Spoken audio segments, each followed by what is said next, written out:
आज ब्रिटेन के प्रधानमंत्री कीयर स्टारमर के भारत दौरे का दूसरा दिन है। आज उन्होंने मुंबई में प्रधानमंत्री नरेंद्र मोदी से एक बड़ी विशेष मुलाकात की है।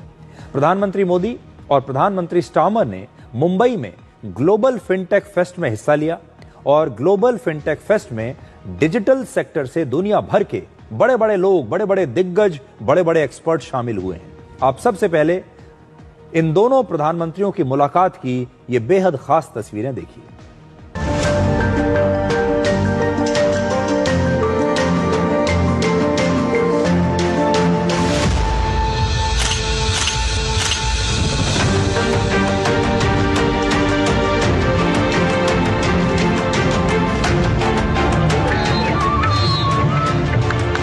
Namaskar, Dosta, Diwali ki Shubh Kamnaएं।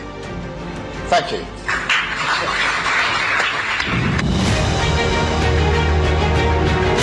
आपका यह भारत दौरा और आपके साथ आया अब तक का सबसे बड़ा बिजनेस डेलीगेशन भारत यूके साझेदारी में आई नई ऊर्जा और व्यापक दृष्टि का प्रतीक है।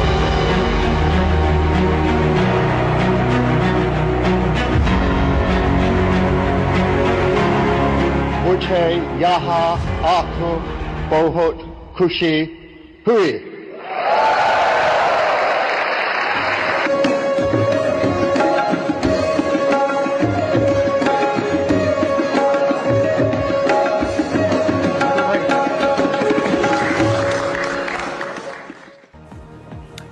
प्रधानमंत्री स्टारमर का ये भारत दौरा कई मामलों में बड़ा अलग है।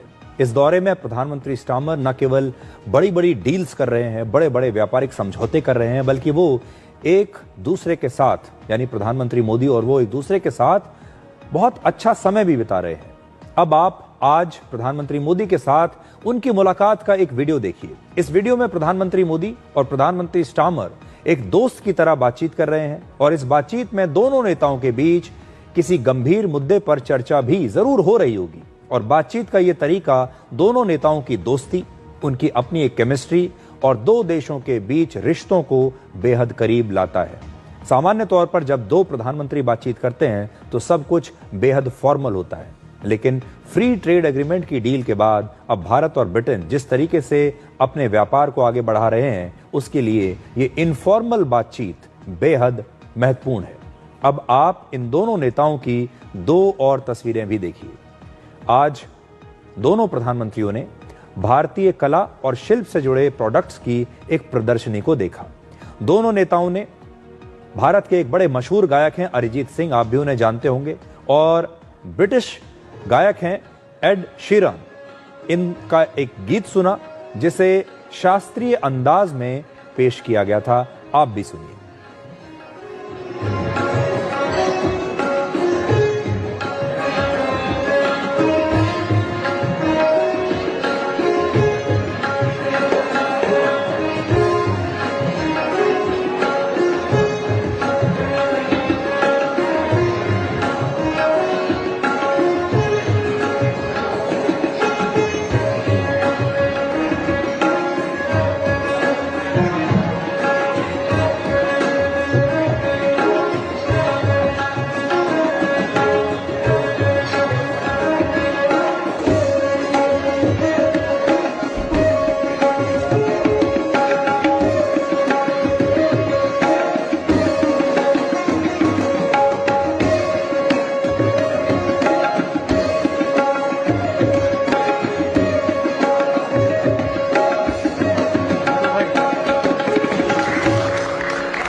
जब दो देशों की संस्कृति एक साथ आती है तो रिश्ते और मजबूत होते हैं और आज ऐसा ही देखने को मिला। आज प्रधानमंत्री मोदी ने बताया कि ब्रिटेन के साथ भारत की साझेदारी विकास का एक नया रास्ता खोलेगी, जबकि प्रधानमंत्री स्टारमर का कहना है कि भारत आकर उन्होंने देखा कि कैसे भारत एक विकसित देश बनने के रास्ते पर चल रहा है। इस साल जुलाई में मेरी यूके यात्रा के दौरान हमने ऐतिहासिक comprehensive economic and trade agreement सीटा पर सहमति बनाई। भारत और यूके नेचुरल पार्टनर्स हैं। हमारे संबंधों की नींव में डेमोक्रेसी, फ्रीडम और रूल ऑफ लॉ जैसे मूल्यों में साझा विश्वास है। मौजूदा वैश्विक अस्थिरता के दौर में भारत और यूके के बीच ये बढ़ती हुई साझेदारी ग्लोबल स्टेबिलिटी और आर्थिक प्रगति का एक महत्वपूर्ण आधार बनी रही है। भारत और यूके के रिश्तों में नए आयाम घड़े जा रहे हैं। आज प्रधानमंत्री स्टारमर के साथ शिक्षा क्षेत्र का अब तक का सबसे बड़ा और प्रभावशाली प्रतिनिधिमंडल आया है। यह बहुत खुशी की बात है कि अब यूके की 9 यूनिवर्सिटीज भारत में कैंपस खोलने जा रही हैं। साउथहैम्पटन यूनिवर्सिटी के गुरुग्राम कैंपस का हाल ही में उद्घाटन हुआ है और छात्रों का पहला समूह प्रवेश भी ले चुका है। साथ ही गिफ्ट सिटी में यूके की 3 अन्य यूनिवर्सिटी के कैंपस निर्माण का कार्य प्रगति पर है। India's growth story is remarkable. I want to congratulate the Prime Minister on his leadership, aiming to be the world's 3rd largest economy by 2028. And your vision of Vikrat Bharat is to completely develop the country by 2047. And everything I've seen since I've been here is absolute proof to me that you're on track to succeed in that. So we want to be partners on that journey.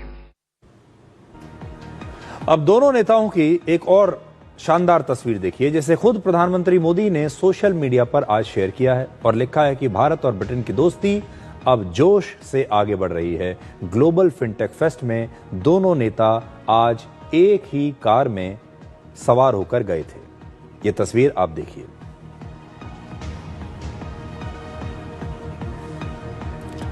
और प्रधानमंत्री Starmer ने संयुक्त राष्ट्र सुरक्षा परिषद में भारत की स्थायी सदस्यता को अपना समर्थन देने का ऐलान किया है। भारत और ब्रिटेन के बीच एक बड़ा रक्षा समझौता भी हुआ है और ब्रिटेन अब भारत को एक मल्टी रोल मिसाइल देगा, जिसका इस्तेमाल जमीन और समुद्र दोनों जगहों पर किया जा सकता है। प्रधानमंत्री स्टार्मर ब्रिटेन में भारत के आधार कार्ड जैसा सिस्टम बनाना चाहते हैं और इसके लिए वो भारत से मदद चाहते हैं। और आज उन्होंने इस सिस्टम को बहुत अच्छे से देखा कि भारत का जो आईडी सिस्टम है, जो आधार कार्ड जिस पर आधारित है, वो कैसे चलता है। और अब ब्रिटेन की 9 यूनिवर्सिटीज भी भारत में अपना कैंपस खोलने वाली हैं।